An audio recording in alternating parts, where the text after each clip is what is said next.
नमो भगवते वासुदेवाय। ओम नारायणाय। सुखदेव जी का यह बात वर्णन करना कि परमेश्वर ने अपने भक्तों के वास्ते जो उनके नाम पर वन में जाकर उनका भजन करते हैं सब खाने व पहनने के पदार्थ तैयार कर रखा है।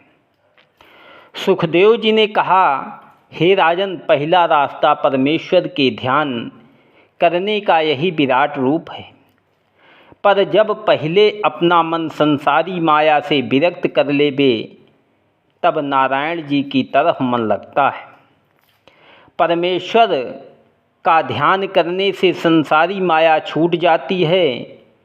जो लोग बुद्धिमान व ज्ञानी हैं वे आठों पहर हरि चरणों में ध्यान लगाकर संसारी व्यवहार से कुछ प्रयोजन नहीं रखते।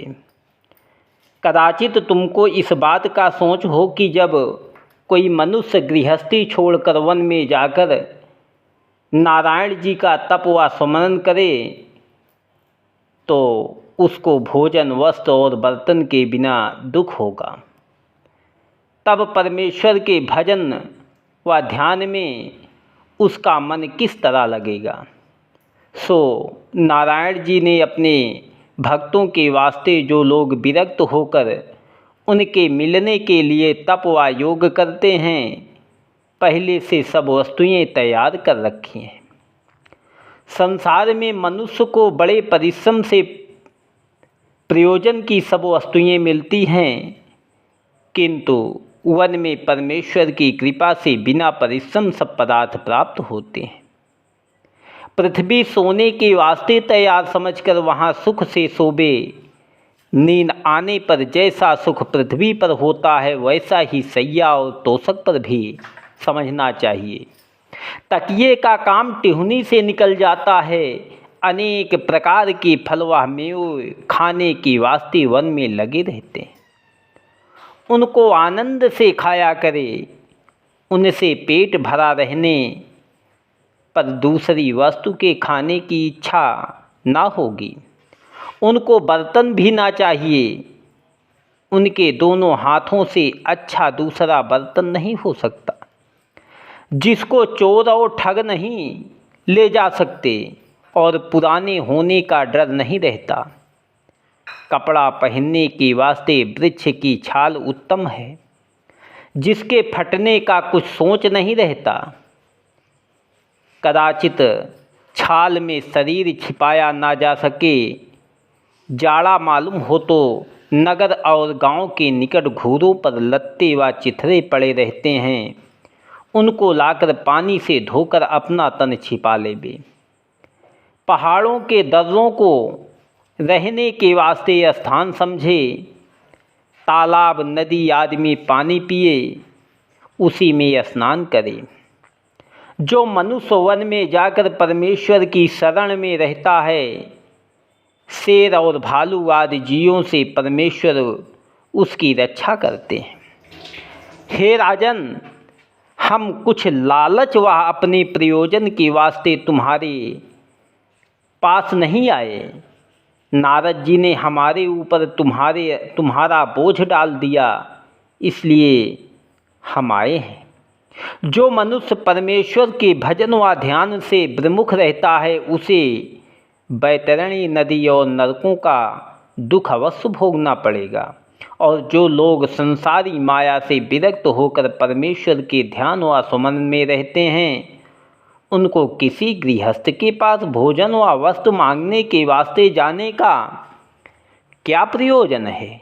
धनी लोग उनको पहचान नहीं सकते। हरि भक्त का सब अर्थ ईश्वर निकाल देते हैं। मनुष्य को यह बात समझकर संतोष रखना चाहिए कि जिस नारायण ने मुझे उत्पन्न किया वही जीविका देने वाले हैं। कभी भूखा नहीं रखेंगे। जब मैं माता के पेट में था तब वही परमेश्वर मुझे भोजन पहुंचाते थे। अब किस तरह मैं भूखा रहूँगा। उन्हीं परमेश्वर में उत्पन्न होने से पहले हमारी माता की छाती में हमारे पीने के वास्ते दूध तैयार कर रखा था। थोड़ा सा विचार करके समझना चाहिए कि कूचों में सब मांस रहता है। परमेश्वर की दया व कृपा के बिना उसमें दूध किस भांति उत्पन्न हुआ। यह हाल देखने पर भी जो मनुष्य संतोष न रखे और परमेश्वर को भूलकर खाने पहनने का सोच करे, उसे मूर्ख समझना चाहिए।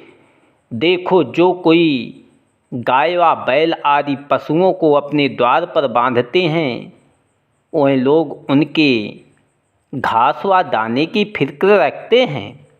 नारायण जी जो सबकी जीविका देने वाले हैं, वही कैसे अपने दास की चिंता छोड़कर उसे भूखा रखेंगे।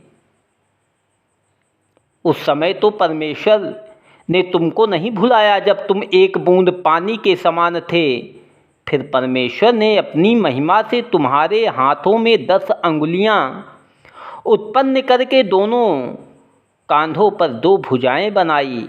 अब तुम किस तरह जानते हो कि नारायण जी तुम्हें भूल जाएंगे। हे राजन, किसकी सामर्थ्य है जो परमेश्वर के गुणों का हाल जान सके। पहले नित्य श्वास चढ़ाने का साधन करे और योगाभ्यास के साथ अपने प्राण ब्रह्मांड पर चढ़ावे। कमल के फूल का ध्यान हृदय में करे, जिसमें 1000 पत्ते हैं, उसका मुंह नीचे है। अपने ध्यान में उस फूल का मुख ऊपर को करे। यह साधन करने से उसका मन इस तरह निर्मल हो जाएगा जैसे मुरझा हुआ लगा लोहा सिकल करने से चमकने लगता है। जब मन शुद्ध हो जाएगा तब उस फूल में उसको परमेश्वर का छोटा स्वरूप दिखलाई देगा और ऐसा सुख मिलेगा जो उसने कभी नहीं पाया था। उस सुख पर वह मोहित होकर दूसरी वस्तु की चाह नहीं रखेगा। जब वह इस पदवी को पहुंचा तब अच्छा योगीश्वर हुआ। फिर उसको यज्ञ तप आदि कुछ करने का प्रयोजन नहीं रहता। वह परमेश्वर का चमत्कार सब जीवों में एक साथ देखकर किसी के साथ शत्रुता व मृतता नहीं रखता। सो हे राजन, पहले तुम विराट रूप का ध्यान करो। जब तुम्हारा मन स्थिर हो जावे तब अपने हृदय में उसी कमल का ध्यान लगाओ।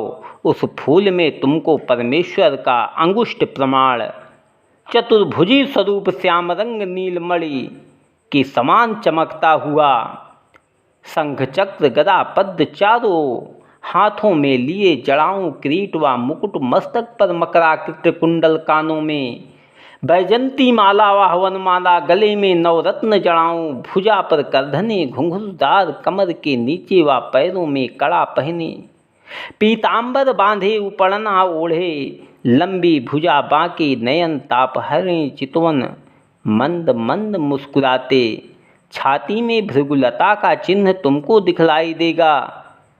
कदाचित संपूर्ण रूप का ध्यान तुमसे एक बार ना हो सके तो पहले चरणों से आरंभ करे।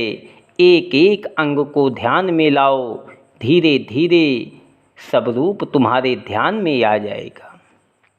जब अच्छी तरह वह रूप तुम्हारे ध्यान में आ जावे तब तुम श्वास खींचने की साधना करके अपने प्राण मस्तक पर चढ़ा लेना।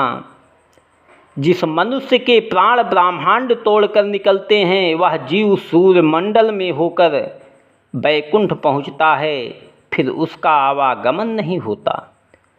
जो लोग यज्ञ तप दान तीर्थादिक करके अपना तन त्याग करते हैं वो चंद्रमा के द्वार पर होकर देवलोकादिक में अपने कर्मानुसार जाते हैं और अपने पुण्य के प्रमाण व सुख भोग कर उनको फिर संसार में जन्म लेना पड़ता है। और वो आवागमन से नहीं छूटते। मकर से लेकर मिथुन की संक्रांति तक 6 महीने सूर्य उत्तरायण रहते हैं। यह देवताओं के दिन हैं। इस 6 महीने में मरने वाले मनुष्य सूर्य के द्वार पर होकर बैकुंठ को जाते हैं। कर्क से धन की संक्रांति तक 6 महीने सूर्य दक्षिणायन रहते हैं। यह देवताओं की रात्रि है। इस 6 महीने में मरने वाले लोग चंद्रमा के द्वार पर होकर देवलोकादिक में जैसा कर्म किया हो जाते हैं, वहाँ का सुख अवधि पर्यंत भोग कर उनको फिर संसार में जन्म लेना पड़ता है। दोनों तरह के धर्म की राह हमने तुमसे कह दिया, इसके सिवाय कोई तीसरी राह नहीं है। हे राजन, जो कोई मनुष्य के तनु में परमेश्वर का भजन व स्मरण करके अपनी मुक्ति नहीं बनाता, उसको फिर 84 लाख योनि में जन्म लेना पड़ता है। जो कोई इस तनु में परमेश्वर को नहीं पहचानता और अपनी आयु खेल कूद व संसारी माया में फंसकर नष्ट कर देता है, उसकी वह गति समझना चाहिए। जिस तरह कोई मनुष्य बड़े परिश्रम से ऊंचे पहाड़ पर चढ़कर गया, तब उसको अपना मनोरथ मिलने के वास्ते थोड़ा सा परिश्रम रह जाता है, उसी तरह जब जीव ने मनुष्य का तनु पाया तो जानो वह ऊंचे पहाड़ पर चढ़ चुका। कदाचित उसने इस तनु में परमेश्वर का भजन व स्मरण करके अपना काम नहीं संवारता, तो जानो वह उस पहाड़ से नीचे पृथ्वी पर गिर पड़ा। फिर 84 लाख योनि में जन्म पाकर उस पहाड़ के ऊपर वह पहुंच सकता है। जिसने जन्म अपना व्रत खोया, वह मरने के उपरांत मन में बहुत पछताकर कहेगा कि देखो मैंने कैसा बुरा काम किया, जो परमेश्वर को नहीं जाना और संसारी माया मोह से लिपटकर नष्ट हुआ। फिर वह बात हाथ से जाती रहेगी। इसलिए मनुष्य को यह ध्यान रखना चाहिए कि प्रतिदिन मेरी आयु क्षीण होकर मृत्यु के दिन निकट चले आते हैं। जो दिन बीत गए वह फिर आ नहीं सकते। इस बात का आठों पहर मन में विश्वास रखकर एक क्षण भी परमेश्वर को ना भुलावे और नारायण जी के भजन व स्मरण में दिन काटे। जिसने मनुष्य के तनु में परमेश्वर का भजन नहीं किया, वह पशु के समान है।